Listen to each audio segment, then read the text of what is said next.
allow some people. What I would say, one question I'll ask now on the slip, then on the mic, one on the slip, then on the mic. I think that would be more preferable. So some people, they said they're feeling bad, they stood for some time. So I think the next two or three people can be allowed to stand. The rest, beyond that, the volunteers can just ask them to please be seated. I think that would be more preferable. Thank you. The question on the slip is, it is mentioned in one verse of the Quran that Allah is the Lord of the two east and two west.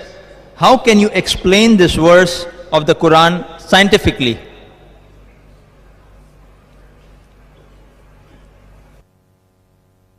The question posed was that the Holy Quran mentions that Allah is the Lord of two east and two west. How can you explain scientifically? What the person is referring to is a verse in the Holy Quran from Surah Rahman, chapter number 55, verse number 17, which says, Rabbul Mashriqani wal Rabbul Maghribani, that Allah is the Lord of two east and two west. The Arabic word used here is, in Arabic, we have two types of plural. One is dual plural and one is plural more than two. Here, Rabbul Mashriqani is dual plural, that Allah is the Lord of two east and Lord of two west. Let's see what science has to say about that. And we know that the sun rises from the east and it sets in the west. But science tells us today that the sun rises from the due east only on 2 days, exact east. In the other times, if you notice, the point of rising of the sun keeps on varying.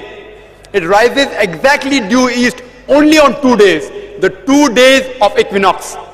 All the other days, it either rises south or north of east. Similarly, it rises from one extreme of the east in the summer solstice and rises from the other extreme of the east in winter solstice. Similarly, the sun sets in due west only on 2 days of equinox. All the other days, it either sets south or north of due west. It sets in one extreme of west in the summer solstice and sets in the other extreme of west in the winter solstice.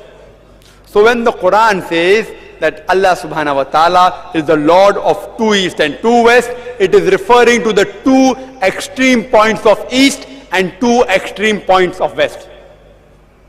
But there's another verse in the Holy Quran, in Surah Marriage, chapter number 70, verse number 40, which says that Allah is the Lord of east and west. It is not dual plural, it is plural more than two. Allah is the Lord of east and the Lord of west. Therefore, Allah is the Lord of all the various points in east. So in short, Allah is the Lord of two extreme points of east, two extreme points of west, and all the points in between in the west, and all the points in between in the east.